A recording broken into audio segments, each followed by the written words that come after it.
Welcome to the first session of the Boring Lecture Series. I am Dr. Owen On, speaker for the series, and today we shall begin a deep dive into the microbial ecology of the ruminant digestive tract. Specifically, we will be examining the research regarding the potential role of the bovine rumen microbiome in modulating milk composition and feed efficiency. This lecture is intended for veterinary students, researchers, and those seeking a monotonous auditory environment for rest. We shall begin with the introduction to the rumen as a pre-gastric fermentation chamber. Before we proceed into the microbial content proper, let us first establish the anatomical context of the ruminant digestive system. The bovine stomach consists of 4 distinct compartments: the rumen, the reticulum, the omasum, and the abomasum. We shall address each in turn. The rumen, which is our primary focus, constitutes approximately 80% of the total stomach volume in the adult dairy cow. It is located on the left side of the abdominal cavity and can hold between 100 and 200 liters of digester, depending on the animal's size and dietary intake. The reticulum, often called the honeycomb due to its distinctive mucosal ridges, works in concert with the rumen and is sometimes referred to collectively as the reticulorumen.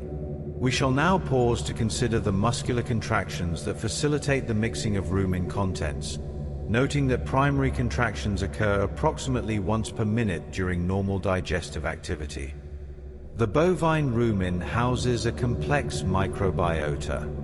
This microbiota is responsible for the remarkable ability of the bovine species to convert indigestible plant mass into energy. This process is of tremendous importance to the agricultural sector. The rumen itself functions as a pre-gastric anaerobic fermentation chamber. It is inhabited by a highly dense microbial community. This community is composed of microorganisms from all domains of life. Research indicates that approximately 95% of these microorganisms are bacteria. We shall now consider the density of this population. In a single milliliter of rumen fluid, one may find billions of bacterial cells. These cells work in a symbiotic relationship with the host animal. Let us spend a moment reflecting on the absolute numbers involved in this microbial density. When we state that there are billions of cells per milliliter, we are typically referring to a concentration ranging from 10 to the 9th power to 10 to the 11th power colony-forming units per milliliter. This represents one of the densest microbial ecosystems known to biological science. For comparison, this density exceeds that found in most soil samples by several orders of magnitude. The biomass of these microorganisms, when calculated across the entire rumen volume, can constitute up to 10% of the animal's total body weight. We must pause here to appreciate the metabolic implications of hosting such a substantial microbial biomass. We move now to the products of this microbial activity. The primary fermentation products are known as volatile fatty acids, or VFAs. These VFAs serve as a major source of energy for the animal. It is estimated that up to 70% of the animal's total caloric requirement is met through these acids. The 3 primary acids we will discuss today are acetate, propionate, and butyrate. Acetate is often found in the highest concentration. We shall examine the molecular structure of acetate. Acetate is a 2-carbon carboxylate. It is essential for the synthesis of milk fat. Propionate, a 3-carbon acid, is a precursor for glucose through the process of gluconeogenesis in the liver. Butyrate, a 4-carbon acid, provides energy to the rumen wall itself. Let us reflect on the ratio of these 3 acids as they relate to the dietary intake of the Holstein cow. The molar ratio of these volatile fatty acids in a healthy, high-producing dairy cow typically follows a pattern of approximately 65% acetate, 20% propionate, and 15% butyrate. However, this ratio is not fixed. It is highly responsive to dietary manipulation. When the cow consumes a diet high in structural carbohydrates, that is, forages such as grass hay, alfalfa hay, or grass silage, the fermentation shifts toward acetate production. This occurs because the cellulolytic bacteria that degrade these complex polysaccharides produce acetate as their primary metabolic end product. Conversely, when the diet is supplemented with rapidly fermentable starches, such as corn grain or barley, the fermentation shifts toward propionate. This shift is mediated by amylolytic bacteria, which utilize starch as their primary substrate and produce propionate through the succinate-propionate pathway.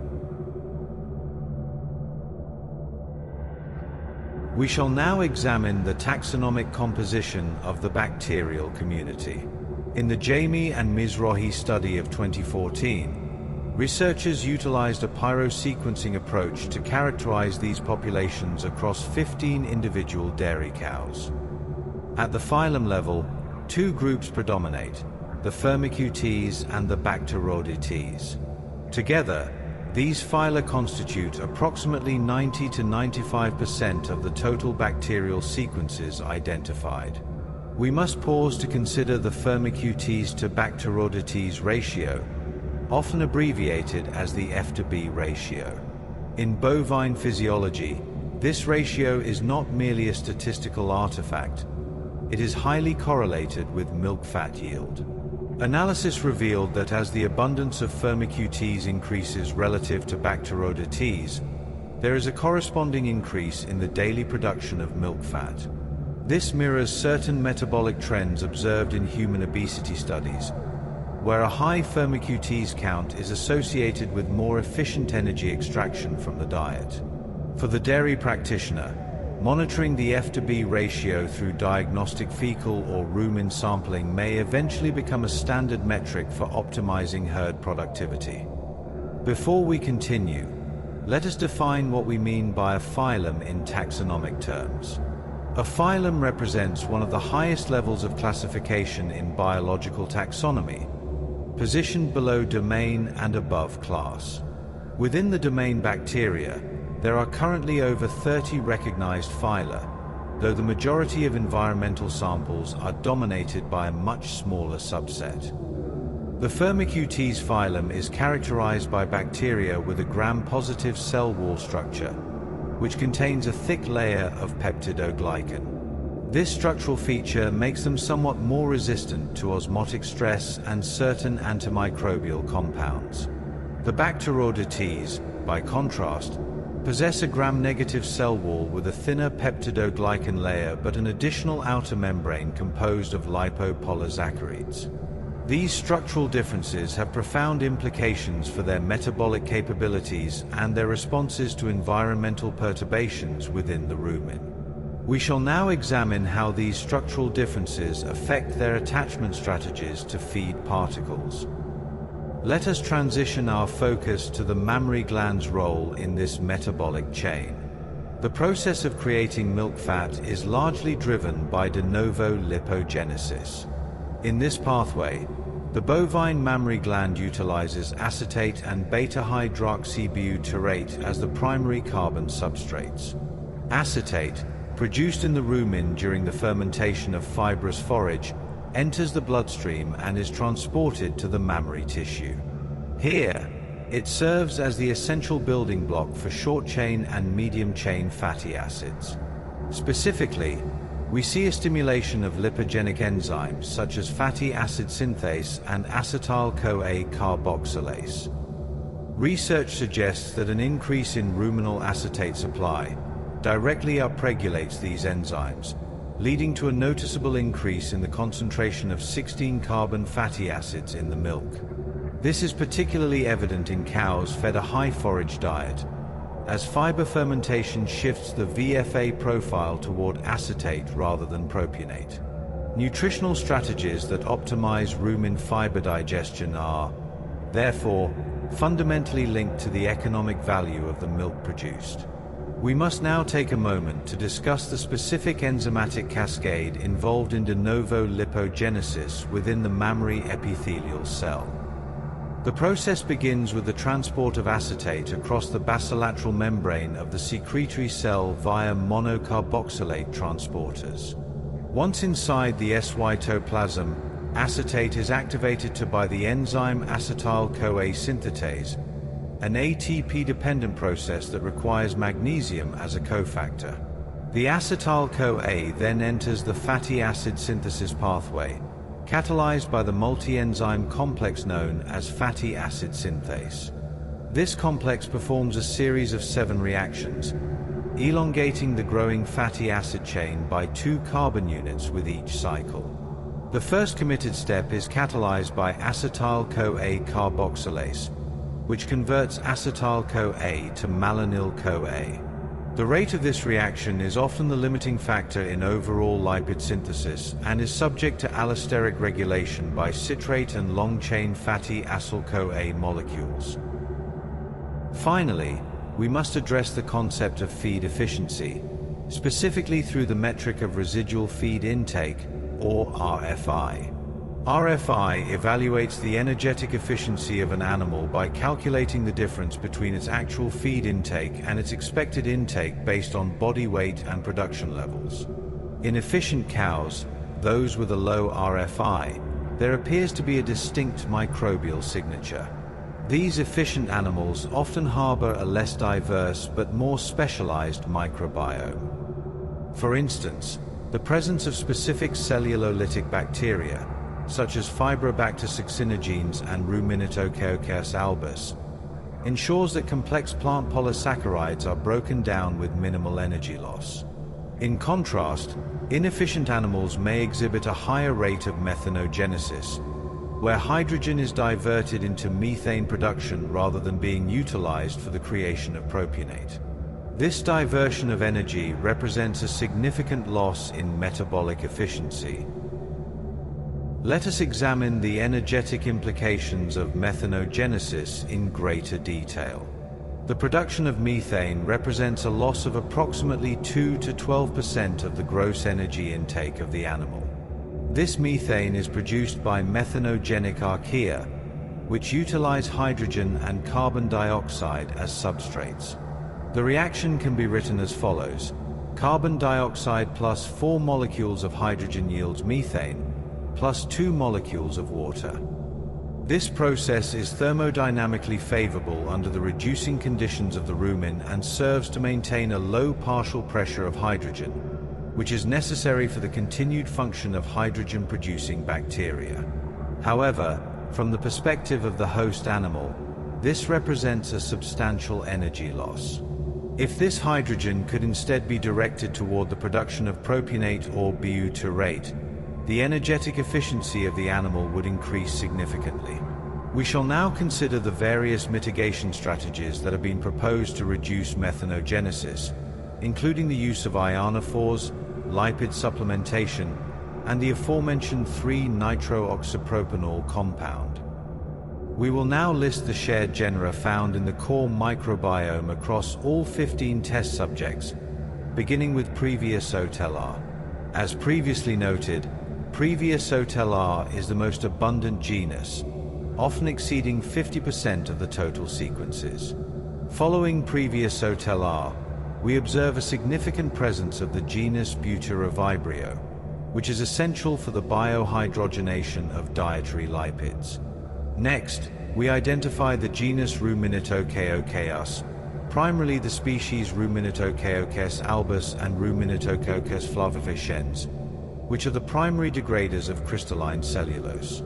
We also find the genus Fibrobacter, particularly Fibrobacter succinogenes, which works in tandem with Ruminatococcus to break down the recalcitrant plant cell walls. Furthermore, the core microbiome includes the genus Succinoclasticum, which plays a specialized role in the conversion of succinate to propionate. We also observe the presence of Methanobreveibacter, the primary archaeal genus responsible for methane production. Finally, we note the presence of Lacnospira, Selenomenas, and Streptococcus, each contributing to the secondary fermentation of starches and pectins. This core group remains remarkably stable across the herd, forming the functional foundation of the ruminal ecosystem.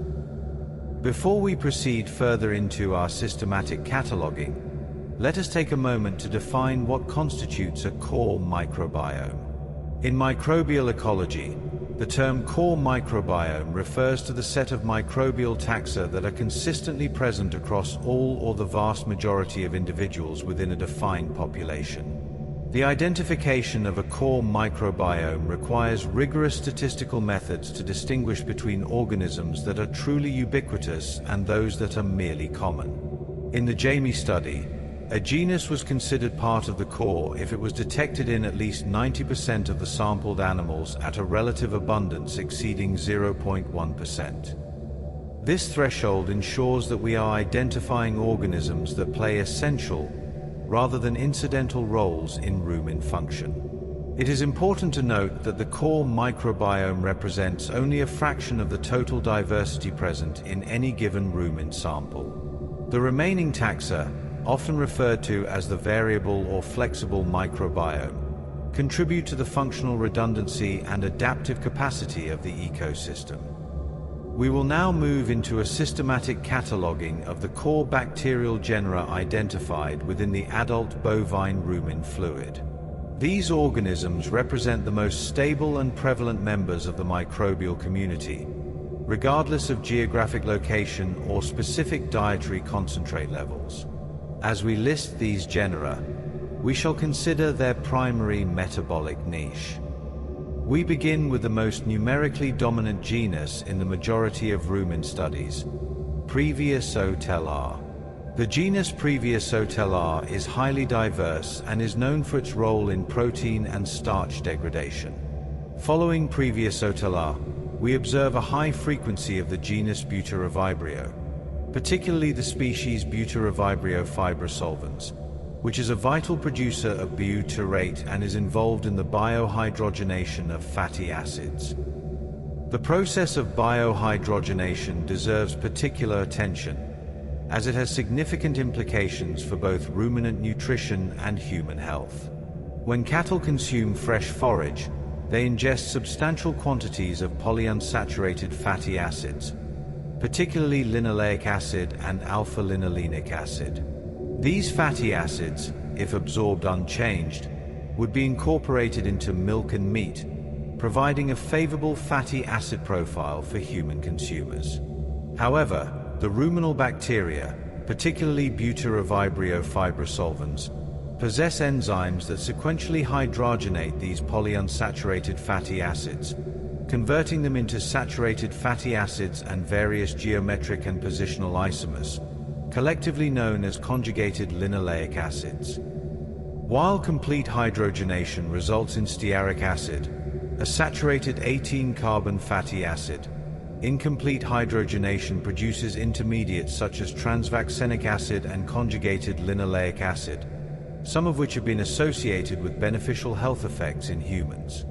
The extent of biohydrogenation is influenced by ruminal pH, retention time, and the specific bacterial community composition. We shall continue our systematic cataloging of the bacterial taxa. Beyond the primary cellulolytic species, we must observe the secondary fermenters and the intermediate niche organisms. Let us now recite the additional core genera found in the fiber-adherent and planktonic fractions. Fibrobacter, specifically the species Fibrobacter succinogenes. Ruminatococcus, including Ruminatococcus albus and Ruminatococcus flavifaciens. Succinoclasticum, notably Succinoclasticum ruminis. Selenamenas, specifically Selenamenas ruminantium. Streptococcus, including the starch-degrading Streptococcus bovis. Ruminobacter, notably Ruminobacter amylophilus. Succinomonas, specifically Succinomonas amyloica. Lachnospira, including Lachnospira multiparus. Treponema, Species Treponema bryantii. Clostridium, specifically the cellulolytic Clostridium charta tabidum. Eubacterium, including Eubacterium ruminantium. Let us pause here to consider the metabolic interdependencies among these genera. The rumen functions not as a collection of isolated organisms, but as an integrated metabolic network. For example, Fibrobacter succinogenes degrade cellulose into cellobiose and glucose. These simple sugars are then rapidly consumed by Selenomenas ruminantium, which produces lactate and succinate. The lactate is subsequently utilized by Megasphaera elsdenii, though we shall discuss this genus in more detail later, while the succinate is converted to propionate by Succinoclasticum ruminis.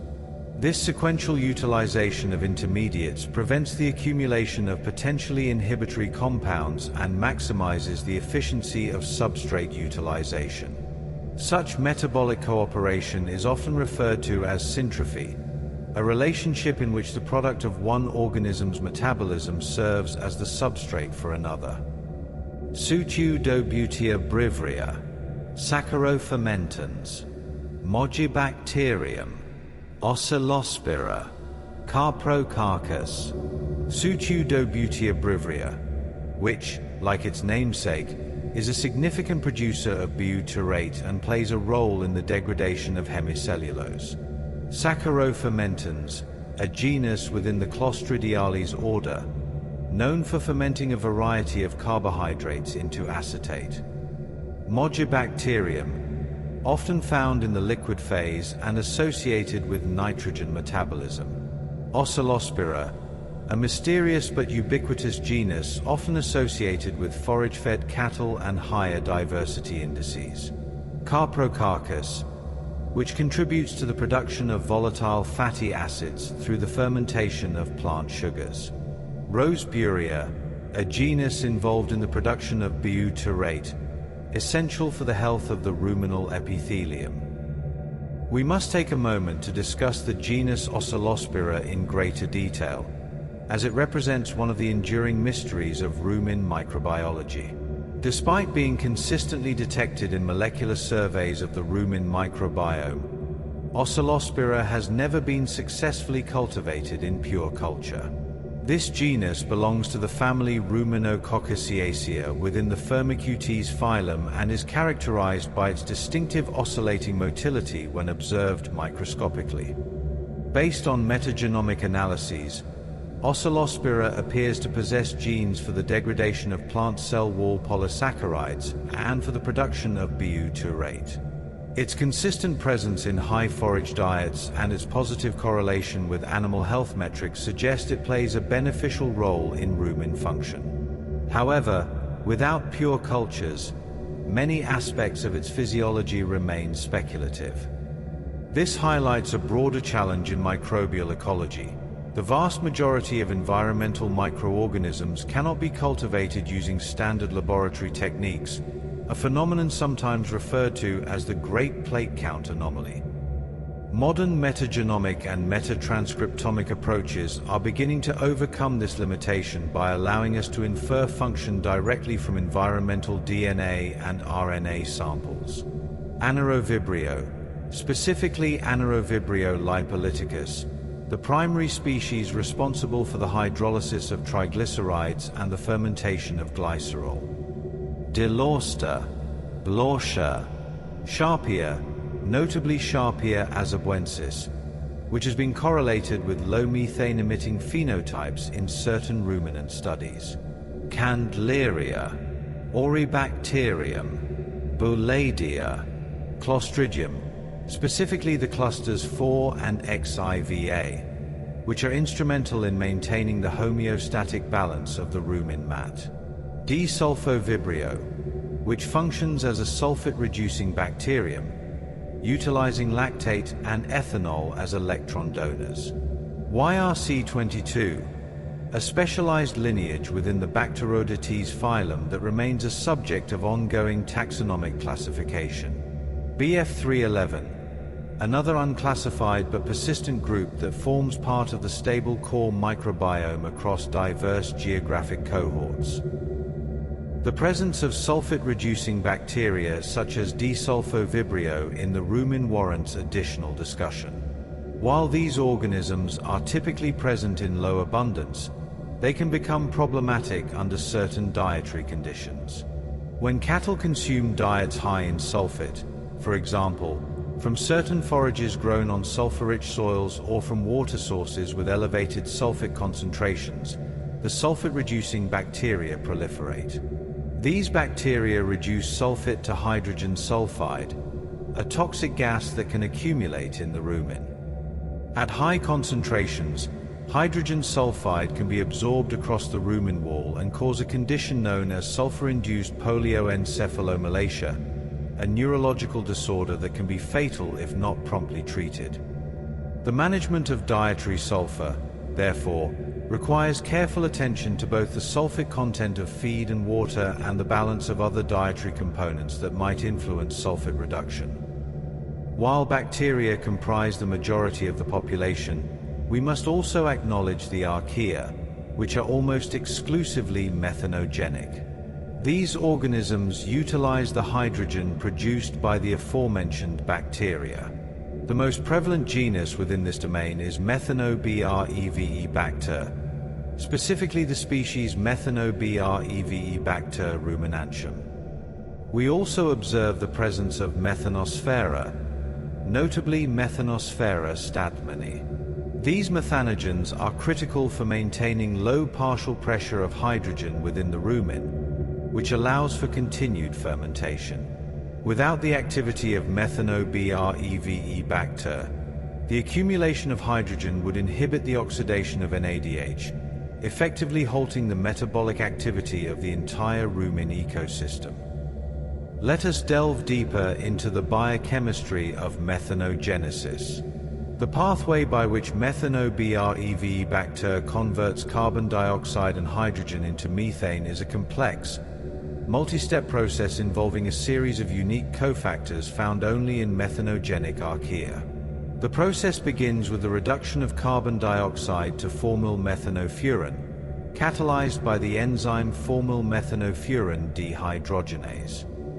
The formal group is then transferred to tetrahydromethanopterin, another unique cofactor, and undergoes a series of reductions. Each reduction step consumes one molecule of hydrogen. The final step involves the enzyme methylcoenzyme M reductase, which contains a nickel-containing cofactor called F430. This enzyme catalyzes the reduction of methylcoenzyme M to methane, releasing coenzyme M and coenzyme B. The regeneration of these coenzymes is coupled to energy conservation through a process called electron bifurcation, which allows the methanogens to generate ATP from the otherwise thermodynamically unfavorable process. We must now address the spatial organization of these microbes within the rumen. The rumen is not a homogeneous mixture. Rather, it is divided into three distinct, intersecting microenvironments, each defined by its physical state and its nutrient availability. First, we consider the liquid phase, also known as the planktonic phase. This environment accounts for approximately 25% of the total microbial mass. These microorganisms are free-living, suspended in the rumen fluid. They are primarily responsible for the degradation of soluble nutrients, such as simple sugars, starches, and soluble proteins. Because they are not attached to feed particles, these microbes have a faster turnover rate, as they are more likely to pass through the reticuloamasal orifice into the lower digestive tract. The turnover rate of the liquid phase microbiota is governed by the liquid dilution rate, which is directly related to the animal's water intake and the moisture content of the diet. In a lactating dairy cow consuming a typical mixed ration, the liquid dilution rate is approximately 10 to 15% per hour. This means that the entire liquid phase is replaced roughly every 6 to 10 hours. Consequently, Bacteria in the liquid phase must have doubling times of less than 6 hours to avoid being washed out of the rumen. This selective pressure favors fast-growing organisms with high metabolic rates, such as Selenomonas and Streptococcus. Slower-growing organisms, such as the cellulolytic bacteria, cannot maintain viable populations in the liquid phase and must instead attach to feed particles to remain in the rumen. Second, and most significant in terms of biomass, is the solid phase, or the particulate-associated community. This phase contains 70 to 80% of the total microbial mass. These microbes are either firmly or loosely attached to the ingested forage, the fiber mat that floats atop the liquid. Attachment is a multi-step process. It begins with the initial colonization of damaged plant tissues, followed by the formation of complex biofilms. This attachment is critical for the degradation of structural carbohydrates like cellulose and hemicellulose. By adhering to the fiber, these bacteria ensure they remain in the rumen for a sufficient duration to complete the slow process of enzymatic digestion. The formation of biofilms on feed particles is a highly organized process. Within minutes of feed entering the rumen, pioneer colonizers begin to attach to sites of physical damage on the plant surface, such as cut edges or areas where the cuticle has been disrupted by chewing. These initial colonizers secrete extracellular polysaccharides that form a matrix, creating a foundation for subsequent colonization by secondary and tertiary colonizers. Over the course of several hours, a mature biofilm develops, containing multiple bacterial species organized in a spatially structured manner. Cellulolytic bacteria such as Fibrobacter and Ruminatococcus are typically found in direct contact with the plant surface, where they secrete cellulases and hemicellulases. Above them, secondary fermenters colonize, consuming the simple sugars released by cellulose degradation. This layered structure maximizes the efficiency of substrate utilization and minimizes competition between functionally distinct groups. Finally, we examine the epimyo rule community, those microbes attached directly to the rumen epithelial cells or the rumen wall. While only representing about 5% of the total microbial mass, these epimyo rule bacteria are biologically indispensable. This population is distinct from the liquid and solid phases. It consists largely of facultative anaerobes and error-tolerant species. Their primary role is oxygen scavenging. They consume any oxygen that diffuses into the rumen from the bloodstream across the epithelial lining. By doing so, they maintain the strict anaerobic integrity required for the fermentation processes of the other 95% of the microbiota. We shall now examine the specific enzymatic differences between these three populations, beginning with the proteolytic activity of the liquid phase. The oxygen concentration in the rumen is maintained at extremely low levels, typically below 1 part per million. However, oxygen continuously diffuses into the rumen from the capillaries in the rumen wall. If this oxygen were not rapidly consumed, it would poison the anaerobic bacteria and archaea that perform the fermentation. The epimyo rule bacteria possess enzymes such as NADH oxidase and cytochrome oxidase that allow them to consume oxygen at extremely low concentrations. This creates a gradient, with the epimyo rule surface being microaerobic and the bulk rumen fluid remaining strictly anaerobic. This oxygen gradient allows for the coexistence of organisms with different oxygen tolerances and enables certain metabolic processes, such as the degradation of aromatic compounds, that require small amounts of oxygen. We shall now examine specific studies that have used oxygen microelectrodes to map the oxygen concentration profile across the rumen epithelial surface. The epimyo rule population is unique. Unlike the bacteria in the fluid, epimyo rule microbes produce the enzyme urease. This enzyme is essential for the hydrolysis of urea into ammonia and carbon dioxide. This process allows the bovine host to recycle nitrogen, a vital survival mechanism during periods of low protein intake. We see a high prevalence of Butyrivibrio and certain proteobacteria in this niche. Let us consider the enzymatic pathways of urea recycling in the high-producing dairy cow. When urea, a byproduct of protein metabolism in the liver, is recycled back into the rumen via the blood or saliva, the epimyo rule urease ensures it is immediately available for microbial protein synthesis. This prevents the loss of nitrogen through the urine, thereby improving the overall nitrogen efficiency of the animal. Specifically, the ammonia produced by this hydrolysis is utilized by cellulolytic bacteria, such as Fibrobacter succinogenes, which cannot utilize amino acids directly and rely on ammonia as their primary nitrogen source. This synergy between the epimyo rule urease producers and the fiber digesters in the solid phase is a cornerstone of ruminant metabolic efficiency. Without this epimyo rule gatekeeping function, the nitrogen economy of the host would be significantly compromised. We shall now examine the saturation kinetics of this urease activity and how it is impacted by the diurnal variations in ruminal ammonia concentrations, specifically noting that urease activity often peaks shortly after feeding when urea influx via saliva is at its highest. The kinetics of urease activity follow Michaelis-Menten kinetics, with the enzyme displaying a relatively low Michaelis constant, indicating high affinity for urea. Studies have shown that the kilometer for ruminal urease is approximately 5 millimolar, well below the typical urea concentrations in rumen fluid following a meal.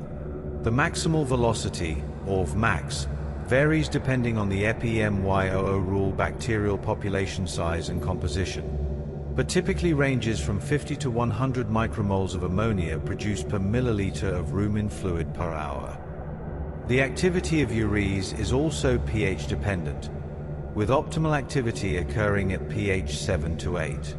In acidotic conditions, where ruminal pH drops below 6, urease activity is significantly impaired, reducing the efficiency of nitrogen recycling. This represents another negative consequence of subacute ruminal acidosis. To understand the taxonomic conclusions of the Jami study, we must review the rigorous methodology employed. The accuracy of microbiome data is fundamentally dependent on the quality of the initial DNA extraction. Researchers collected rumen fluid from 15 healthy lactating Holstein cows. This collection was performed via stomach tube, a procedure requiring precise placement to avoid contamination from the oral cavity. Once collected, the samples were filtered through 4 layers of cheesecloth to separate the liquid and solid phases, then immediately snap frozen in liquid nitrogen at -196 degrees Celsius. The use of a stomach tube for rumen sampling, while practical, introduces certain methodological considerations. The stomach tube, also called an esophageal probe, is inserted orally and advanced through the esophagus into the rumen. Care must be taken to ensure that the tube passes through the cardia, the opening between the esophagus and the rumen, without deviation into the reticulum.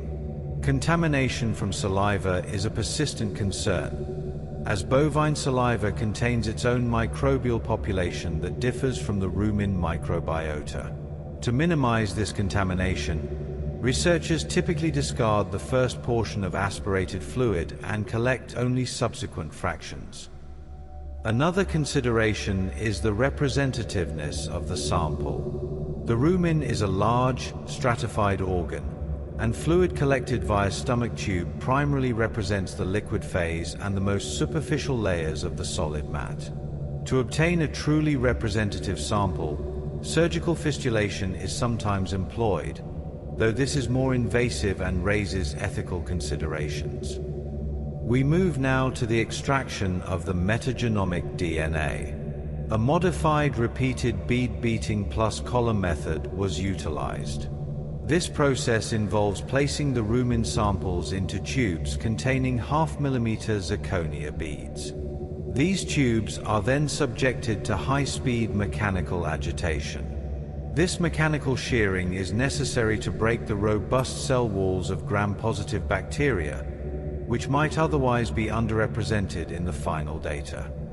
Following the bead beating, the samples underwent a series of centrifugation steps to separate the DNA from cellular debris. The supernatant was then treated with proteinase K and various buffers to ensure the purity of the nucleic acids. The repeated bead beating protocol typically involves 3 to 5 cycles of agitation, each lasting approximately 30 seconds, with cooling on ice between cycles to prevent thermal degradation of the DNA. The zirconia beads, through their kinetic energy, physically disrupt bacterial cells, releasing their genomic DNA into the solution. The size of the beads is critical. Beads that are too large may not effectively disrupt cells, while beads that are too small may cause excessive DNA shearing. Following bead beating, proteinase K is added to digest proteins, including nucleases that could degrade the DNA. The samples are then incubated at 55 degrees Celsius for 30 to 60 minutes. After protein digestion, phenol chloroform extraction is often performed to remove residual proteins and lipids. This is followed by ethanol precipitation to concentrate the DNA. The final DNA pellet is resuspended in a low-salt buffer such as tri-ZDTA and quantified using spectrophotometry. We shall now examine the quality control metrics used to assess DNA purity, specifically the 260 to 280 nanometer absorbance ratio and the 260 to 230 nanometer ratio. The next phase involved the amplification of the 16S ribosomal RNA gene. The researchers targeted the V1, V2, and V3 hypervariable regions. These regions act as a molecular barcode, allowing for the identification of bacterial taxa at the genus and species levels. PCR amplification was performed using universal primers, specifically the 27F and 534R primers. Each primer was tagged with a unique barcode sequence, allowing multiple samples to be sequenced simultaneously in a single run. This process, known as multiplexing, was followed by Roche 454 FLX pyrosequencing. The 16S ribosomal RNA gene is universally present in bacteria and archaea, making it an ideal target for taxonomic profiling. The gene is approximately 1,500 base pairs in length and contains 9 hypervariable regions, designated V1 through V9, interspersed with highly conserved regions. The conserved regions serve as binding sites for universal primers, while the hypervariable regions contain sufficient sequence diversity to distinguish between different taxa. The choice of which hypervariable regions to target represents a trade-off between taxonomic resolution and sequencing read length. The V1-V3 regions, which span approximately 500 base pairs, provide good genus-level resolution and were compatible with the read lengths achievable by the 454 pyrosequencing platform used in the Jami study. Following PCR amplification, the amplicons were purified using magnetic bead-based cleanup to remove primodimers and unincorporated nucleotides. The purified amplicons were then quantified using a fluorometric assay, and equal amounts from each sample were pooled for sequencing. The pooled library was subjected to emulsion PCR, a technique specific to the 454 platform in which individual DNA molecules are clonally amplified on microscopic beads within water-in-oil emulsions. These beads were then deposited onto a picotiter plate containing millions of individual wells, and pyrosequencing was performed. The pyrosequencing reaction involves the sequential addition of individual nucleotides, and the incorporation of each nucleotide releases pyrophosphate, which triggers a chemiluminescent reaction that is detected by a camera. The intensity of the light signal is proportional to the number of consecutive identical nucleotides incorporated, allowing for the determination of the DNA sequence. The average read length achieved in the Jami study was approximately 400 to 500 base pairs. The bioinformatic processing of pyrosequencing data requires multiple steps to ensure data quality and accuracy. Raw sequence reads are first subjected to quality filtering to remove reads with low average quality scores, typically defined as a Phred quality score below 20, which corresponds to a 1% error rate. Reads shorter than 200 base pairs or longer than 600 base pairs are typically excluded to remove partial reads and chimeric sequences. Chimeric sequences, which are artifacts formed when DNA fragments from different organisms are joined during PCR amplification, are identified using algorithms such as Chimera-Slayer or UChime.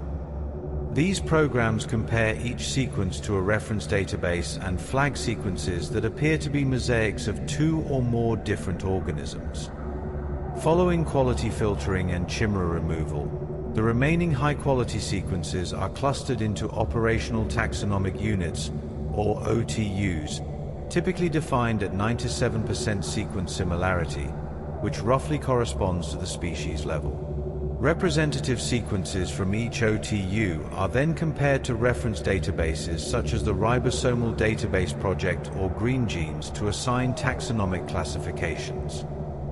We shall now transition from the methodology to the results section of our inquiry, specifically focusing on the correlations between microbial abundance and host physiological parameters. The most significant finding of the Jami study was the correlation between the Firmicutes to Bacteroidetes ratio, often referred to as the F to B ratio, and the daily yield of milk fat in the lactating Holstein. Let us examine the statistical parameters. Regression analysis revealed a strong, positive correlation with an R-squared value of 0.73. This coefficient of determination indicates that approximately 73% of the observed variation in milk fat yield could be explained solely by the relative abundance of these two phyla within the rumen. As the percentage of Firmicutes increased, there was a corresponding, statistically significant increase in the total grams of fat produced per day. Conversely, a higher abundance of Bacteroidetes was consistently associated with lower milk fat yields. This relationship mirrors certain metabolic trends observed in human adiposity research, suggesting a conserved biological principle across mammalian species. In this context, the microbiome dominated by Firmicutes appears to have an increased capacity for energy harvest from the dietary substrate. We must consider the biochemical implications. A higher Firmicutes population likely leads to a greater production of acetate and butyrate, which are the essential precursors for de novo fatty acid synthesis in the mammary gland. We shall now spend several minutes examining the specific linear regression models used to calculate these p-values, noting that the significance remained robust even when adjusting for dry matter intake and days in milk. The regression model employed was a multivariate linear regression that incorporated several confounding variables. The dependent variable was daily milk fat yield, measured in grams per day. The independent variables included the Firmicutes to Bacteroidetes ratio, dry matter intake measured in kilograms per day, days in milk, which represents the number of days since parturition, and body weight in kilograms. The model also included a random effect for individual cow to account for repeated measures. The regression equation can be written as follows.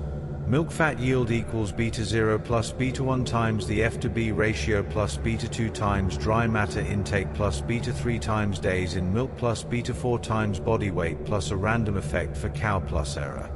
The beta coefficients represent the change in milk fat yield associated with a 1-unit change in each predictor variable, holding all other variables constant.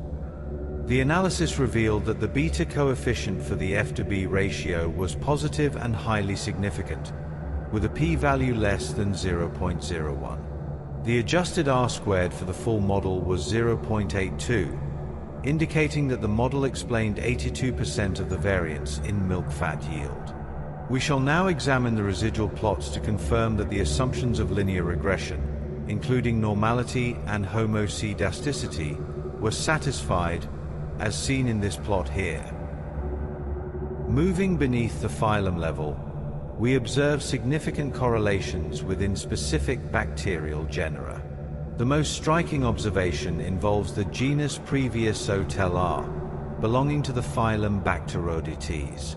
In the Jami and Mizrahi study, Previosotellar showed a notable and persistent negative correlation with milk fat yield. Specifically, as the relative abundance of Previosotellar sequences increased within the 16S rRNA data, the concentration of milk fat decreased. Let us consider the Pearson linear correlation matrix for these dominant genera. We see a distinct cluster of firmicute genera that are positively correlated with fat yield, including Butyrivibrio, Ruminatokokus, and Lacnospira. In contrast, Previosotellar, which can account for more than 60% of the total bacterial community in some individuals, exhibits a distinct inhibitory relationship with these firmicute populations.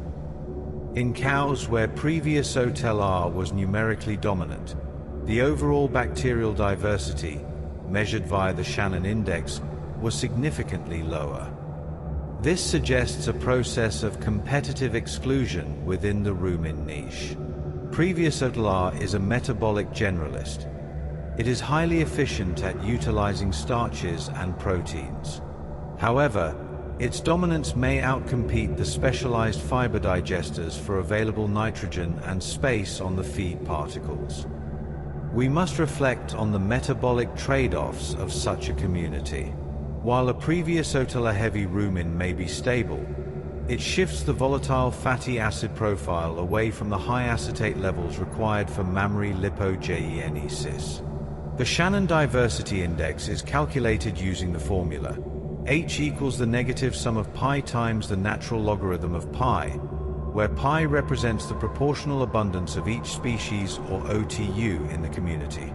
A higher Shannon index indicates greater diversity, meaning that the community contains more species and/or that those species are more evenly distributed. In the Jami study, cows with high Previosotellar abundance had Shannon indices averaging 1.8, compared to Shannon indices of 3.2 in cows with more balanced communities. This difference was statistically significant with a p-value of 0.003. The reduced diversity in Previosotellar-dominated communities may reflect the competitive superiority of Previosotellar under certain dietary conditions, particularly when the diet contains high levels of rapidly fermentable starches.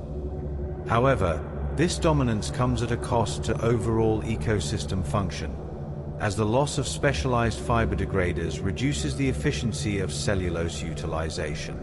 We shall now examine how dietary interventions, such as increasing the forage-to-concentrate ratio, can shift the community away from Previosotellar dominance and restore functional diversity.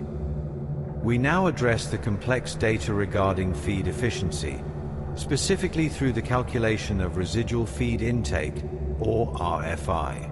It is important to define the parameters used for this calculation within the study.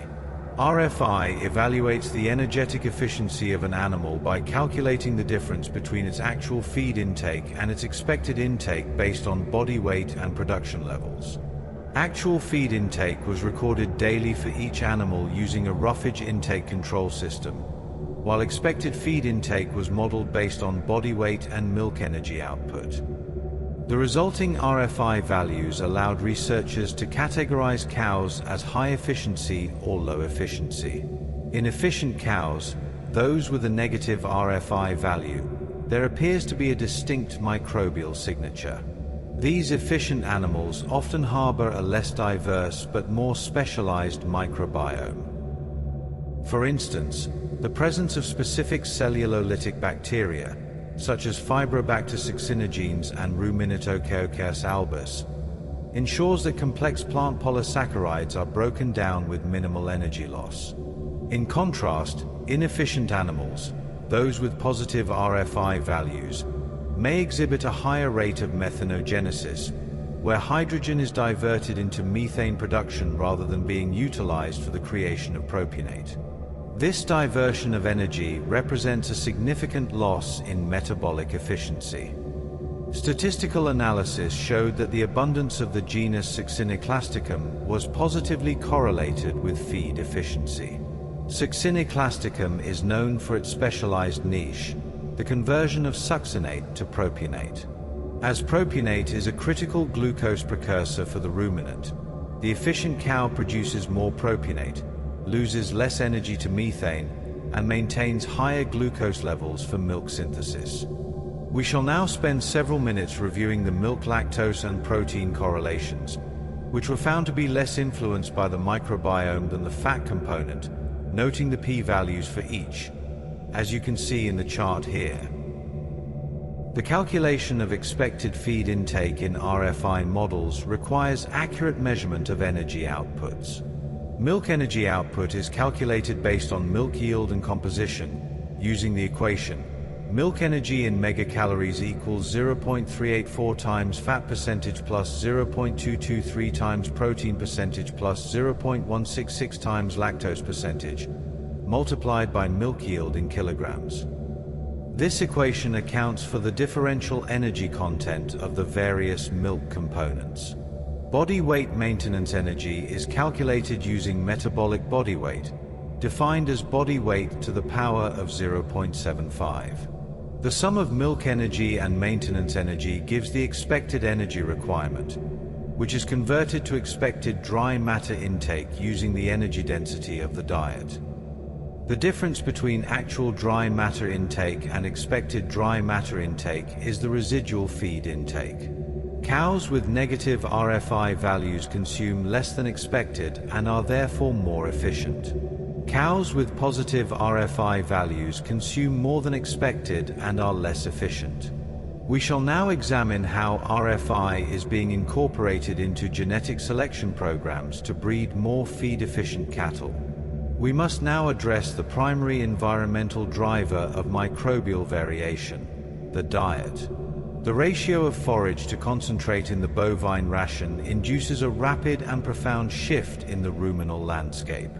When an animal transitions from a high forage diet to a grain-based concentrate diet, we observe a significant upsurge in the phylum Proteobacteria, while the relative proportions of Bacteroidetes and Firmicutes typically decline. This is due to the increased availability of easily fermentable starches, which favor amylolytic species such as Streptococcus bovis. As starch fermentation accelerates, the production of lactate can lead to a decrease in ruminal pH. If the pH falls below 5.5 for extended periods, we observe the onset of subacute ruminal acidosis, or SARA. In this acidic environment, the cellulolytic bacteria, those responsible for fiber digestion, begin to perish. We see a marked reduction in the diversity indices, such as the Shannon and Simpson indices, as the community becomes dominated by acid-tolerant taxa like lactobacillus. The stability of the rumen, therefore, is a delicate balance between substrate availability and the buffering capacity of the host saliva. Saliva is rich in sodium bicarbonate and phosphates, which act as natural buffering agents. We shall now reflect on the physical characteristics of the diet, such as particle size and effective fiber, which stimulate the chewing and rumination necessary to maintain this pH equilibrium. We will examine the specific linear relationship between minutes spent ruminating and the mean ruminal pH over a 24-hour cycle. The concept of effective fiber requires elaboration. Not all fiber is equally effective at stimulating rumination and saliva production. Effective fiber, more formally known as physically effective neutral detergent fiber, or PENDF, is defined as the fraction of neutral detergent fiber that stimulates chewing activity. This is determined by both the chemical composition and the physical form of the forage. Long particle forage, such as hay with particles longer than 19 millimeters, is more effective at stimulating rumination than finely chopped or ground forage. When a cow chews her cud during rumination, she produces large volumes of saliva, up to 150 liters per day. This saliva contains sodium bicarbonate at concentrations of approximately 100 millimoles per liter, providing substantial buffering capacity to neutralize the acids produced during fermentation. Diets deficient in effective fiber reduce rumination time, decrease saliva production, and predispose animals to acidosis. The minimum effective fiber requirements for lactating dairy cows is typically estimated at 19 to 21% of diet dry matter. These requirements vary based on dietary starch content. Subacute ruminal acidosis represents a significant challenge in modern dairy production. Unlike acute acidosis, which presents with obvious clinical signs such as depression, diarrhea, and complete cessation of rumination, subacute acidosis is characterized by intermittent periods of low ruminal pH that may not produce visible symptoms. However, the consequences are nonetheless severe: reduced dry matter intake, decreased fiber digestion, decreased milk fat percentage, increased risk of laminitis, and increased susceptibility to infectious diseases. The pathophysiology of SARA involves multiple mechanisms. The low pH directly damages the ruminal epithelium, increasing its permeability. This allows bacterial endotoxins, particularly lipopolysaccharides from gram-negative bacteria, to enter the bloodstream. These endotoxins trigger systemic inflammatory responses, which can manifest as laminitis in the hooves and increased acute phase protein production in the liver. Furthermore, the death of cellulolytic bacteria reduces volatile fatty acid production, particularly acetate, which compounds the reduction in milk fat synthesis. Next, we must consider the temporal development of the microbiome, a process known as age-related microbial succession. The neonatal rumen is not born sterile, but it is functionally and physiologically immature. Within the first few hours of life, the rumen is colonized by pioneer species. These are primarily aerobic and facultative anaerobic taxa, such as Streptococcus and Staphylococcus, likely introduced through vertical transmission from the dam's birth canal, skin, and saliva. Between 2 and 4 weeks of age, as the calf begins to sample solid feed and hay, these pioneers are gradually replaced by strictly anaerobic taxa. Research by Jami and colleagues in 2013 demonstrated that the rumen microbial community undergoes a curvilinear maturation process. In young calves, the diversity is surprisingly high but lacks the stability of the adult population. It is a period of high turnover, where various microbial groups compete for dominance in the emerging anaerobic environment. As weaning occurs, typically between 6 and 8 weeks, there is an abrupt shift toward the adult core microbiome. The introduction of complex carbohydrates stimulates the growth of previous OTLR and the cellulolytic firmicutes. By the time the animal reaches 6 months of age, the rumen has attained approximately 90% of its adult taxonomic profile. Interestingly, the archaeal community, dominated by Methanobacter, establishes its niche very early and remains remarkably stable throughout the animal's life. The impact of early life microbial programming and this successional trajectory can be altered by the use of milk replacers versus whole milk. The concept of microbial programming suggests that early life microbial colonization has lasting effects on the adult microbiome and potentially on host metabolism. Calves fed milk replacer, which is typically lower in fat and lacks certain bioactive components found in whole milk, may develop different microbial communities than calves fed whole milk. Furthermore, the timing of solid feed introduction appears to be critical. Calves offered high-quality starter grain and fresh forage from the first week of life develop functional rumens more rapidly than calves maintained solely on liquid diets. Early establishment of cellulolytic bacteria may permanently enhance the animal's fiber-degrading capacity, improving lifetime feed efficiency. Conversely, calves subjected to dietary stress, such as abrupt diet changes or poor quality feed, may develop less resilient microbial communities that are more susceptible to dysbiosis in adulthood. Finally, we must acknowledge the role of geography and local climate. While a core rumen microbiome is conserved globally, local forage varieties and soil mineral compositions introduce distinct regional signatures. Studies comparing cattle across different continents have shown that while the genera Previosotellar and Butyrivibrio remain ubiquitous, the specific species-level composition reflects the local biomass. For instance, cattle in tropical regions may harbor unique strains of Synergists Jonesii. This organism is capable of degrading mimicine, a toxic plant metabolite found in local legumes such as Leucaena leucocephala. In temperate regions where these legumes are absent, this specific microbial capacity is often missing. Furthermore, heat stress, a significant global environmental factor, has been shown to alter the epimyoo rule community.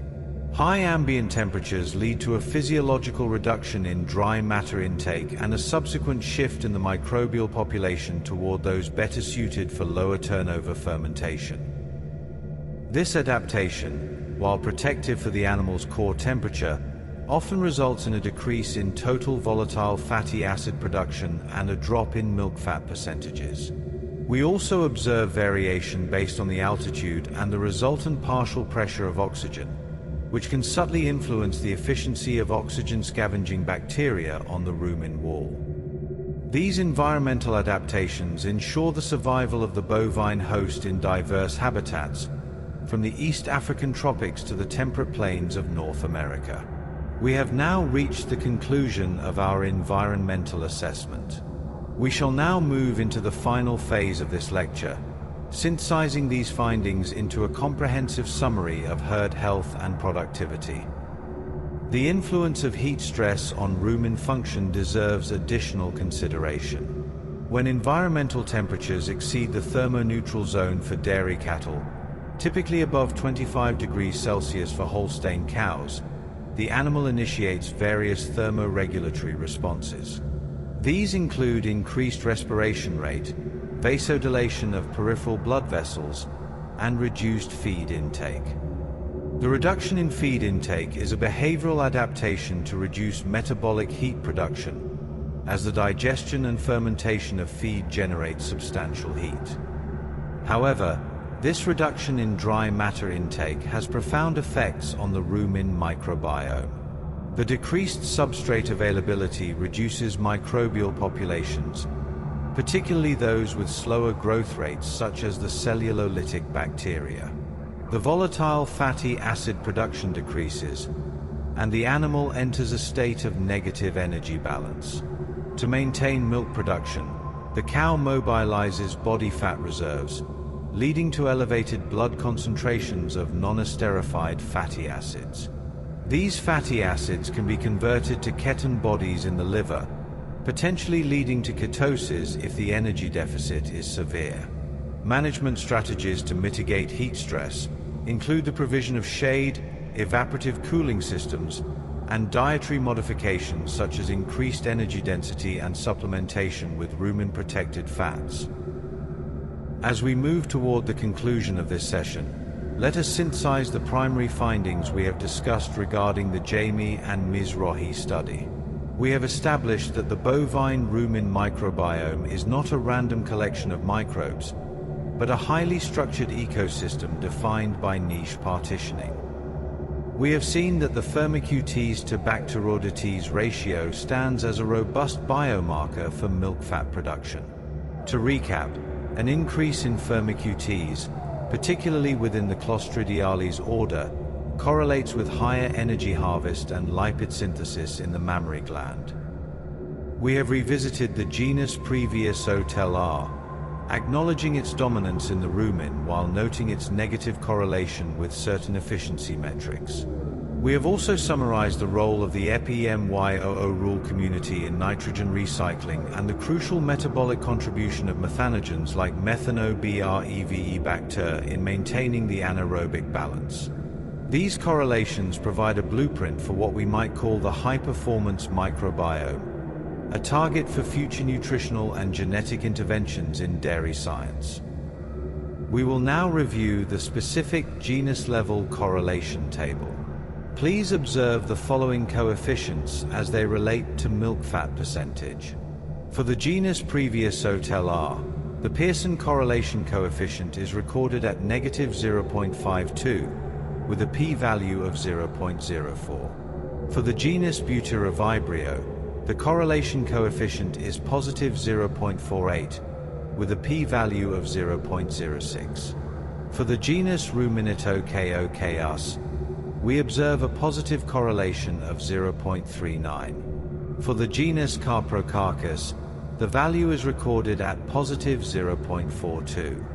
For the genus Succinivibrio, we note a negative correlation of 0.31. For the unclassified Lachnospiraceae, the correlation stands at +0.55. For the genus Pseudobutyribria, the coefficient is +0.47. For the genus Ocelospira, we observe a positive correlation of 0.33. For the genus Treponema, the coefficient is -0.28.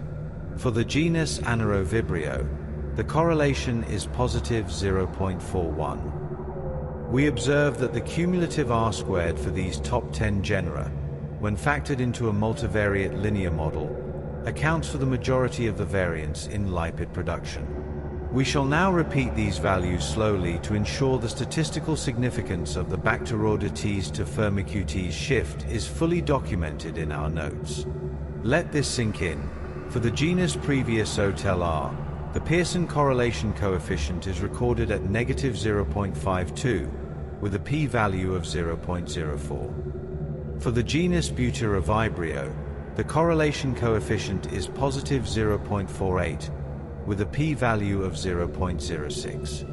For the genus Ruminatokeokeus, we observe a positive correlation of 0.39. For the genus Caprocarchus, the value is recorded at +0.42.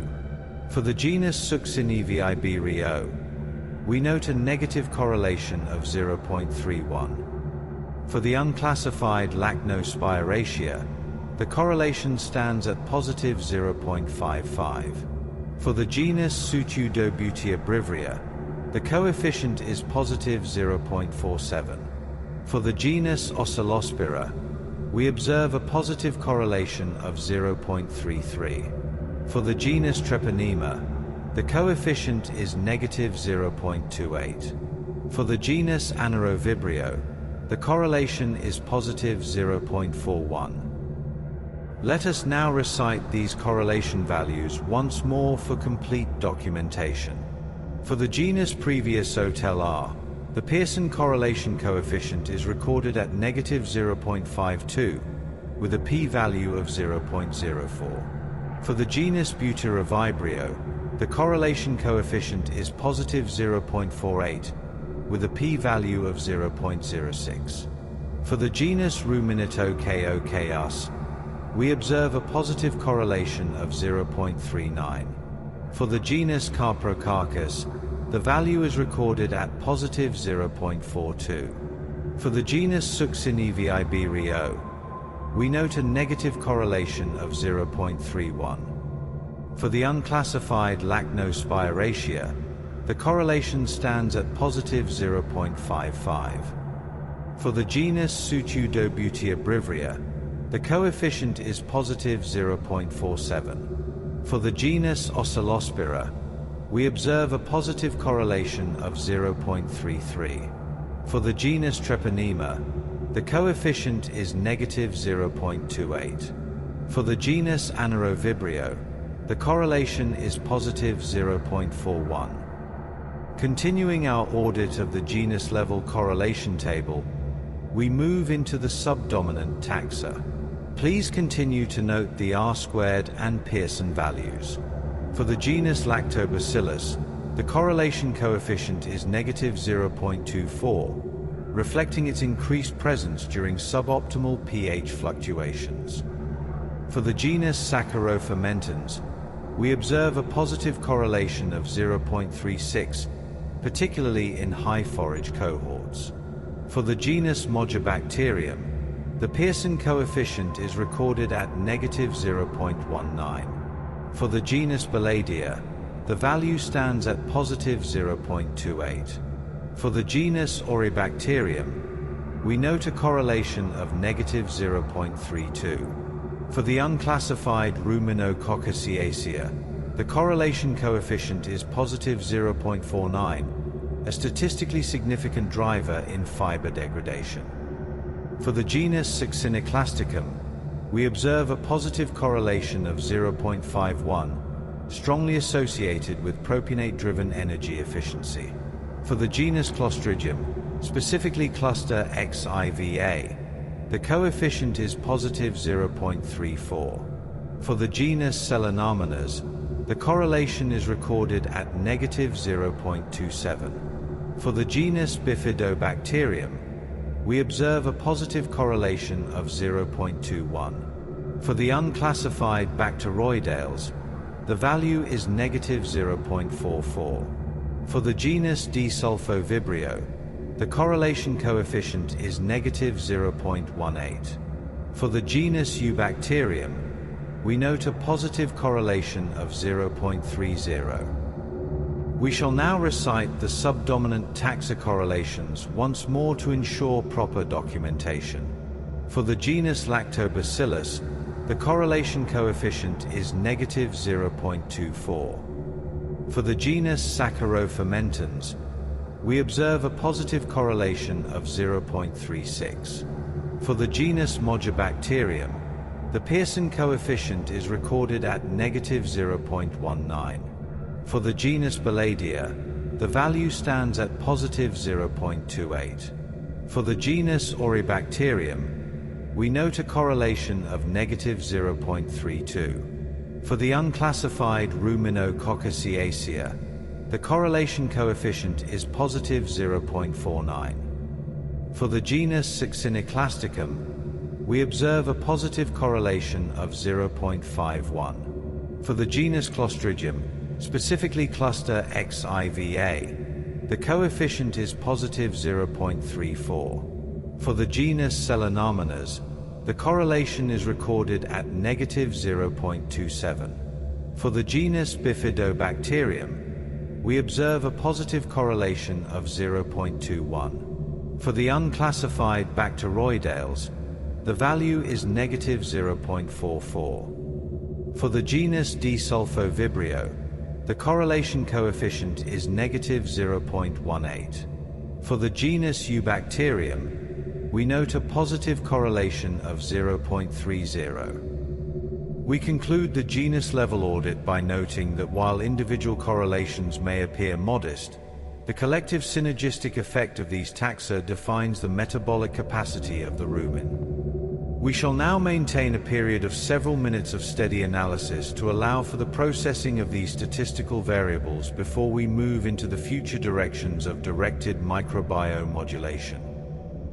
Let us now transition to a discussion of potential interventions that could be employed to optimize the rumen microbiome for improved productivity. The field of rumen microbiome manipulation is still in its infancy, but several promising approaches have emerged. The first category of interventions involves dietary modification. As we have discussed, the forage-to-concentrate ratio has profound effects on microbial composition.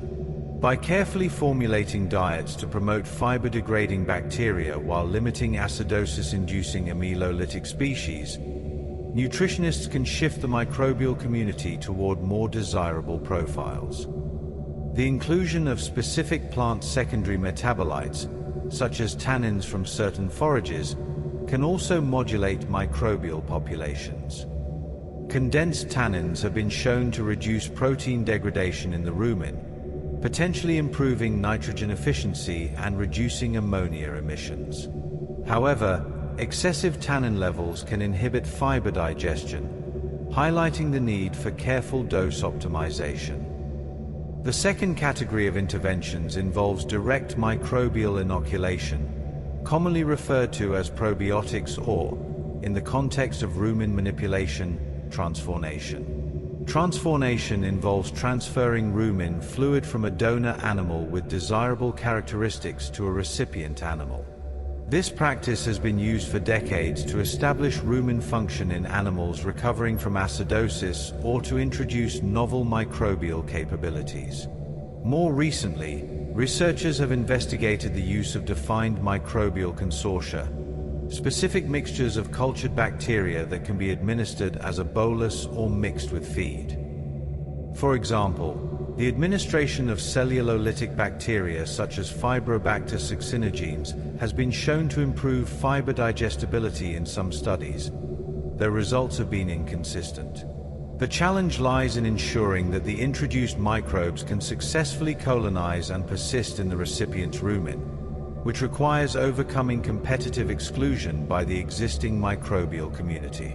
Factors that influence microbial colonization success include the timing of administration, the dosage, and the dietary context. The third category involves the use of antimicrobial feed additives to selectively inhibit certain microbial groups. Ionophores, such as monensin and lasalocid, are polyether antibiotics that selectively target gram-positive bacteria and certain protozoa. By inhibiting these groups, ionophores shift fermentation toward propionate production and reduce methane emissions. Monensin has been widely used in beef cattle production and is approved in some regions for dairy cattle. Its effects on milk production are variable, with some studies showing slight improvements in milk yield and efficiency, while others show no effect or even negative effects on milk fat percentage. The mechanism of monensin action involves disruption of ion gradients across bacterial membranes, particularly affecting bacteria that rely on sodium-potassium ATPases. Looking ahead, the next frontier in ruminant microbiology lies in directed microbiome modulation. Current research is exploring the use of prebiotics and probiotics, specifically targeted designer microbes, to permanently shift the rumen toward a more efficient state. There is significant interest in the use of 3-NOP, or 3-nitrooxypropanol, to inhibit the enzymatic pathways of methanogenesis, thereby reducing the environmental footprint of cattle while potentially redirecting that spared hydrogen toward propionate production. The mechanism of 3-NOP action involves the specific inhibition of methylcoenzyme M reductase, the final enzyme in the methanogenesis pathway. By blocking this enzyme, 3-NOP prevents the conversion of methylcoenzyme M to methane, causing hydrogen to accumulate in the rumen. This accumulated hydrogen must then be disposed of through alternative pathways, ideally through increased propionate or butyrate production. Studies have shown that 3-NOP can reduce methane emissions by 30 to 40% without negatively impacting dry matter intake or milk production. In some cases, improvements in feed efficiency have been observed, presumably due to the redirection of energy away from methane. However, long-term studies are needed to determine whether the microbial community adapts to chronic 3-NOP exposure, potentially reducing its effectiveness over time. We shall now examine the regulatory status of 3-NOP in different countries and the economic feasibility of its use in commercial dairy operations. Furthermore, the integration of metatranscriptomics will allow us to see not just which microbes are present, but which genes are actively being expressed in real time. This level of resolution will be necessary as we move toward individualized herd management, where a cow's ration is adjusted based on the specific microbial signature of her rumen fluid. The ethical and practical implications of such modulation will remain a central pillar of veterinary discourse for the next decade. Metatranscriptomics involves the extraction and sequencing of all messenger RNA molecules present in a sample, providing a snapshot of which genes are being actively transcribed at the time of sampling. This contrasts with metagenomics, which provides information only on which genes are present, not whether they are being used.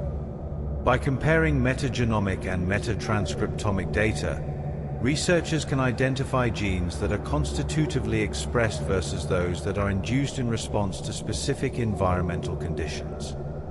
For example, genes encoding cellulases might be present in many bacteria but only actively expressed when cellulose is available in the diet. This information can guide dietary formulation by identifying which substrates are limiting microbial activity. The technical challenges of metatranscriptomics are substantial, as RNA is much less stable than DNA and requires rapid sample processing and specialized storage conditions.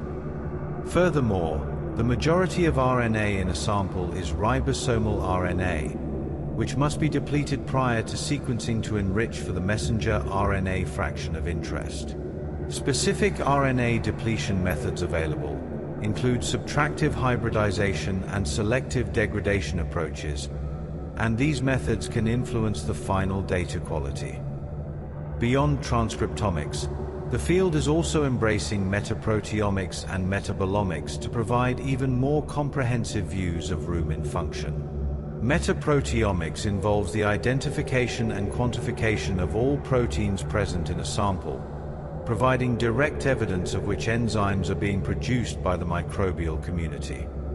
This complements metatranscriptomics by showing which transcripts are actually translated into functional proteins. Metabolomics, in turn, characterizes all small molecules present in the rumen, including volatile fatty acids, amino acids, vitamins, and other metabolic intermediates. By integrating data from metagenomics, metatranscriptomics, metaproteomics, and metabolomics, researchers can construct comprehensive models of rumen metabolism that link microbial community composition to host phenotypes. These multiomics approaches represent the cutting edge of rumen microbiology and hold great promise for developing precision nutrition strategies. We must also consider the role of rumen protozoa in this complex ecosystem. While our discussion has focused primarily on bacteria and archaea, the rumen also contains a diverse community of ciliate protozoa, typically numbering 10 to the 4th to 10 to the 6th cells per milliliter.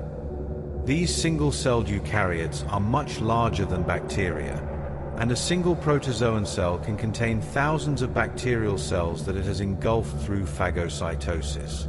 The protozoa contribute to fiber degradation and protein metabolism, but they also serve as a significant pool of microbial protein that is eventually digested in the small intestine, providing amino acids to the host.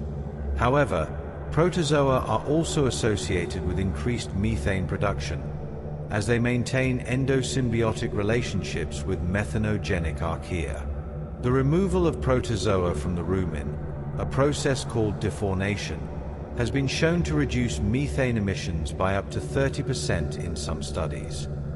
Defaunation can be achieved through dietary manipulation, such as feeding high levels of certain lipids or plant secondary metabolites, or through physical separation of protozoa from rumen fluid. We shall now examine the specific ciliate genera commonly found in the bovine rumen, including Entodinium, Epidinium, Isotricha, and Dasytricha, and their respective metabolic contributions. The genus Entodinium is typically the most abundant, often accounting for 80 to 90% of total protozoal cells. Entodinium species are relatively small ciliates, measuring approximately 30 to 50 micrometers in length. They primarily ingest bacteria and starch granules, playing a significant role in recycling bacterial protein and fermenting dietary starch. The genus Epidinium includes larger ciliates that can exceed 100 micrometers in length. These organisms possess specialized structures called skeletal plates and are capable of ingesting large feed particles, including fragments of plant tissue. Isotricha and Dasytricha are holotric ciliates, characterized by their uniform covering of cilia over the entire cell surface, in contrast to the entodiniomorphid ciliates, which have cilia restricted to specific zones. The holotrichs are particularly active in fermenting soluble sugars and can rapidly consume glucose when it becomes available following a meal. Let us now turn our attention to the fungal component of the rumen microbiome, which has historically been understudied but is increasingly recognized as playing an important functional role. Anaerobic fungi, classified within the phylum Neocalamastigomycota, colonize the rumen within the first few days of life and persist throughout the animal's lifetime. These fungi are unique among eukaryotes in that they are obligate anaerobes, lacking mitochondria, and instead possessing organelles called hydrogenosomes that produce hydrogen as a byproduct of carbohydrate fermentation. The rumen fungi are potent degraders of plant cell walls, producing a wide array of cellulolytic and hemicellulolytic enzymes. In fact, fungal enzymes often exhibit higher specific activities than their bacterial counterparts, making fungi particularly important for the initial colonization and degradation of recalcitrant plant tissues. The fungi penetrate plant cell walls through the growth of rhizoids, which are branching filamentous structures that physically disrupt the plant tissue and increase the surface area available for enzymatic attack. We shall now examine the major genera of rumen fungi, including Neocalamastics, Pyromyces, Orpanomyces, Aneromyces, and Psilomyces, noting their morphological differences and substrate preferences. The life cycle of rumen fungi involves both motile zoospores and sessile vegetative stages. The zoospores are flagellated cells that swim through the rumen fluid in search of fresh feed particles. Upon encountering a suitable substrate, the zoospore insists on the plant surface and germinates, producing the rhizoidal system that penetrates the plant tissue. After a period of vegetative growth, the fungus produces a sporangium within which new zoospores are formed. These zoospores are released into the rumen fluid, completing the cycle. The population of zoospores in the rumen exhibits diurnal fluctuations, typically peaking 4 to 8 hours after feeding when fresh plant material is most abundant. The fungi also exhibit substrate specificity, with some genera preferentially colonizing fibrous forages while others favor concentrate feeds. The manipulation of fungal populations through selective inoculation or dietary modification might enhance fiber digestion in cattle. Another important but often overlooked component of the rumen ecosystem is the bacteriophage population. Bacteriophages, or phages, are viruses that infect bacteria. The rumen contains an abundant and diverse phage community, with phage particles numbering 10 to the 8th to 10 to the 10th per milliliter. These phages play a critical role in regulating bacterial populations through predation, and they also facilitate horizontal gene transfer between bacteria through a process called transduction. When a phage infects a bacterial cell, it may inadvertently package bacterial DNA into its capsid. When this phage subsequently infects another bacterial cell, it transfers the packaged bacterial DNA to the new host, potentially conferring new metabolic capabilities. This process contributes to the genetic diversity and adaptability of the rumen microbiome. Recent metagenomic studies have revealed that the rumen phage community is highly diverse and largely uncharacterized, with a majority of phage sequences showing no homology to known viruses. Phage-bacteria interactions influence community stability, and phage therapy might be employed to selectively eliminate undesirable bacterial populations from the rumen. We must also address the practical considerations of translating microbiome research into on-farm applications. While the scientific literature provides compelling evidence for the importance of the rumen microbiome in determining animal productivity, the implementation of microbiome-based management strategies in commercial dairy operations faces several challenges. First, there is the issue of diagnostic accessibility. While research-grade microbiome sequencing can cost several $100s per sample, such costs are prohibitive for routine monitoring of individual animals in large herds. The development of rapid, low-cost diagnostic tools that can be used on-farm is essential for widespread adoption. Such tools might include enzyme-linked immunosorbent assays for specific bacterial metabolites or portable DNA amplification devices that can detect key microbial taxa. Second, there is the challenge of inter-individual variation. As we have discussed, each cow harbors a unique microbial community, and the response to dietary or management interventions can vary substantially between individuals. This heterogeneity complicates the development of universal recommendations and suggests that individualized management strategies may be necessary to optimize productivity. However, individualized management is labor-intensive and may not be economically feasible in large herds. One potential solution is the use of precision livestock farming technologies, which employ sensors and automation to monitor individual animals continuously and adjust their management in real time. For example, automated feeding systems can deliver customized rations to each cow based on her individual needs and responses. Third, there is the question of regulatory approval for novel microbial interventions. Any feed additive or probiotic intended for use in food-producing animals must undergo rigorous safety and efficacy testing before it can be approved for commercial use. This regulatory process can take many years and requires substantial financial investment. Furthermore, the regulatory framework varies between countries, complicating international commercialization.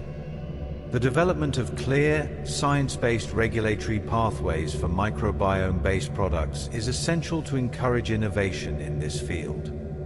We shall think about the current regulatory landscape in major dairy-producing regions, including the United States, the European Union, and New Zealand, and how recent legislative changes have impacted the approval process for novel feed additives. We must now return to our consideration of milk composition and how the rumen microbiome influences not only the quantity but also the quality of milk produced.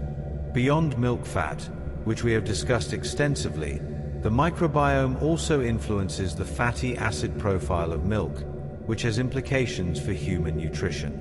Milk from cows fed high forage diets tends to have a higher proportion of omega-3 fatty acids and conjugated linoleic acid, both of which are considered beneficial for human health. This is because forage contains higher levels of polyunsaturated fatty acids than grain, and the biohydrogenation pathway in the rumen produces conjugated linoleic acid as an intermediate.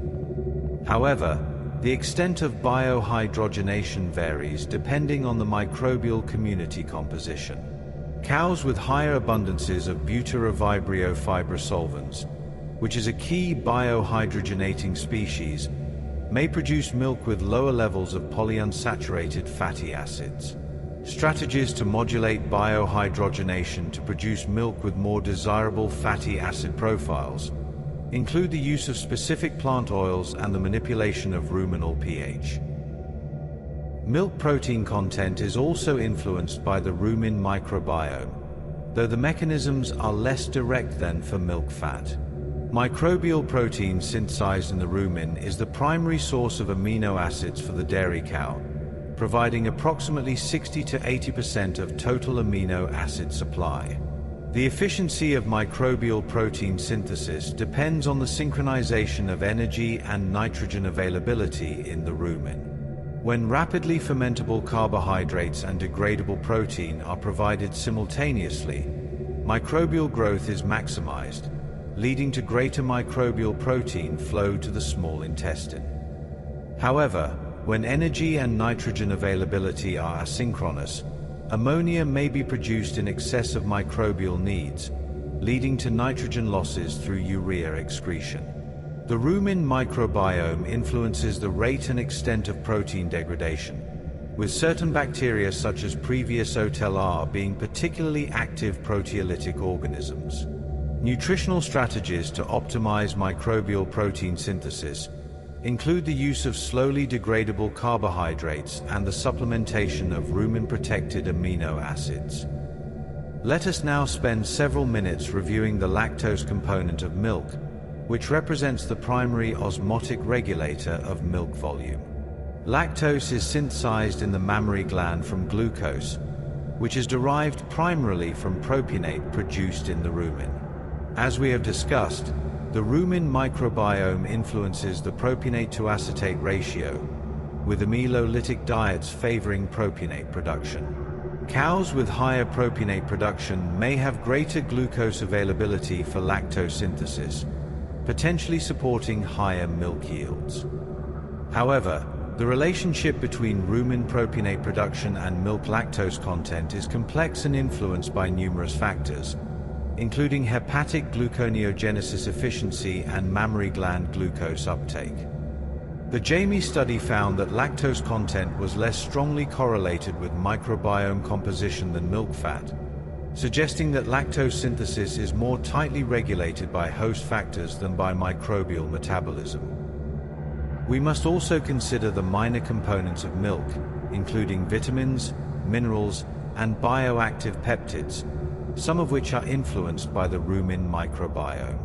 The B vitamins, including thiamine, riboflavin, niacin, and vitamin B12, are synthesized by rumen bacteria and absorbed in the small intestine, contributing to the animal's nutritional status. The concentration of these vitamins in milk reflects both the efficiency of microbial synthesis in the rumen and the transport mechanisms in the mammary gland. Cows with more diverse rumen microbiomes may have greater capacity for vitamin synthesis, though this relationship has not been extensively studied. Similarly, certain bioactive peptids with antimicrobial or immunomodulatory properties are derived from bacterial cell wall components that are absorbed from the rumen and secreted into milk. As we approach the conclusion of our extended discussion, let us synthesize the major themes that have emerged. The rumen microbiome is a complex, dynamic ecosystem that plays a central role in determining the productivity, efficiency, and product quality of dairy cattle. The composition of this microbiome is influenced by numerous factors, including diet, age, environment, and host genetics, and in turn influences the fermentation end products available to the host animal. The Firmicutes to Bacteroidetes ratio has emerged as a key biomarker for milk fat production, while specific genera such as Previosotelar, Butyrivibrio, and Succinoclasticum show strong correlations with various productivity metrics. The spatial organization of microbes within the rumen, including the liquid, solid, and epimyoo rule phases, reflects functional specialization and niche partitioning. We shall now recite once more the primary statistical findings to ensure complete retention of this information. For the genus Previosotelar, the Pearson correlation coefficient with milk fat yield is recorded at -0.52, with a p-value of 0.04. For the genus Butyrivibrio, the correlation coefficient is +0.48, with a p-value of 0.06. For the genus Ruminatokokus, we observe a positive correlation of 0.39. For the genus Caprocarchus, the value is recorded at +0.42. For the genus Succinivibrio, we note a negative correlation of 0.31. For the unclassified Lachnospiraceae, the correlation stands at +0.55. For the genus Pseudobutyrbrivria, the coefficient is +0.47. For the genus Ocelospira, we observe a positive correlation of 0.33. For the genus Treponema, the coefficient is negative 0.28. For the genus Anaerobvibrio, the correlation is positive 0.41. These values represent the culmination of careful statistical analysis and provide actionable targets for microbiome manipulation. We shall now recite the correlation values one final time to ensure absolute clarity and to facilitate the transition to restful contemplation. For the genus Previosotellar, the Pearson correlation coefficient is recorded at negative 0.52 with a p-value of 0.04. For the genus Butyrivibrio, the correlation coefficient is positive 0.48 with a p-value of 0.06. For the genus Ruminatokeokeus, we observe a positive correlation of 0.39. For the genus Carprocarchus, the value is recorded at positive 0.42. For the genus Succinevibrio, we note a negative correlation of 0.31. For the unclassified Lachnospiraceae, the correlation stands at positive 0.55. For the genus Sutudobutia, the coefficient is positive 0.47. For the genus Ocelospira, we observe a positive correlation of 0.33. For the genus Treponema, the coefficient is negative 0.28. For the genus Anaerobvibrio, the correlation is positive 0.41. The future of rumen microbiology is bright, with emerging technologies promising to revolutionize our understanding and manipulation of this complex ecosystem.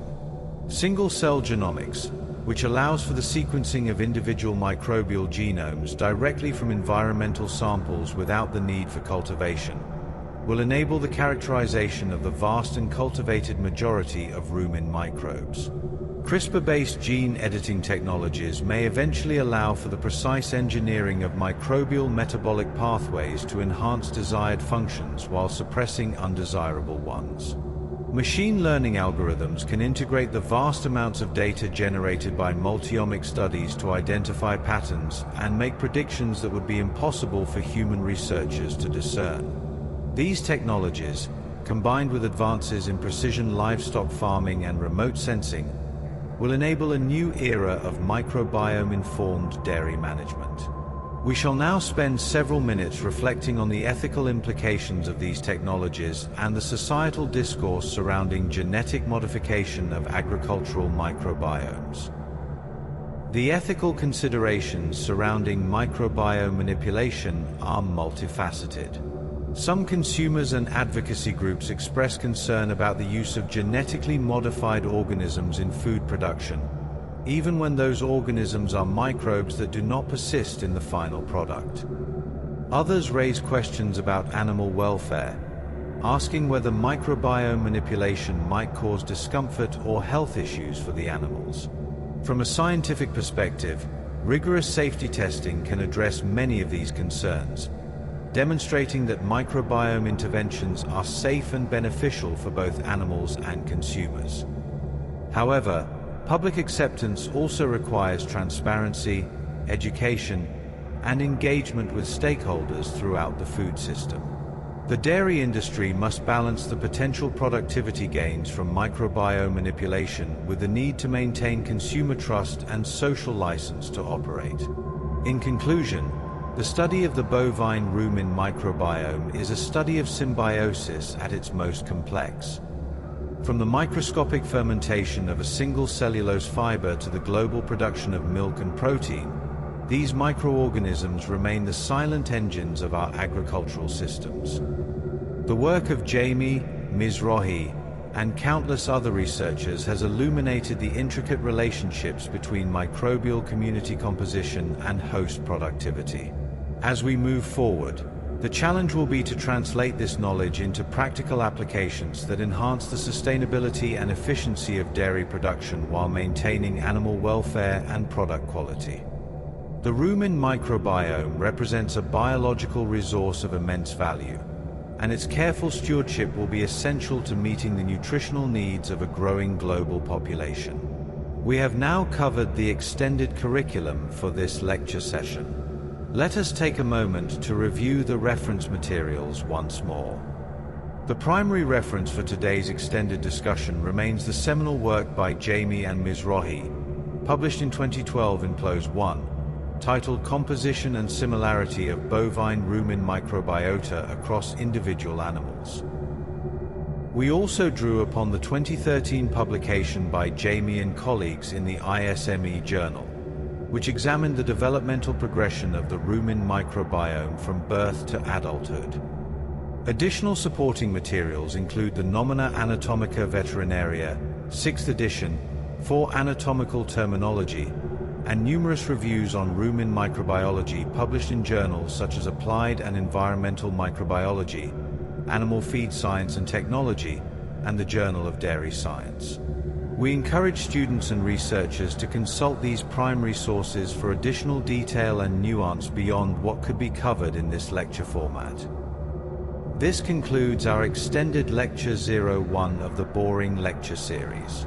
We have examined the bovine rumen microbiome from multiple perspectives: taxonomic, functional, spatial, temporal, and practical. We have recited statistical correlations, discussed enzymatic mechanisms, explored ecological principles, and considered future applications. Thank you for your attention during this session of the Boring Lecture Series. We hope this has been a useful resource for your studies or a supportive environment for your rest. This lecture was narrated by Dr. Owen On, an artificial voice for the Boring Lecture Series. Please see the description for further resources to the primary literature cited throughout this discussion. We will now fade to soothing bioacoustic sounds and drones to allow for a period of quiet reflection or continued rest. May your ruminations, whether intellectual or physiological, be productive and efficient. Good night.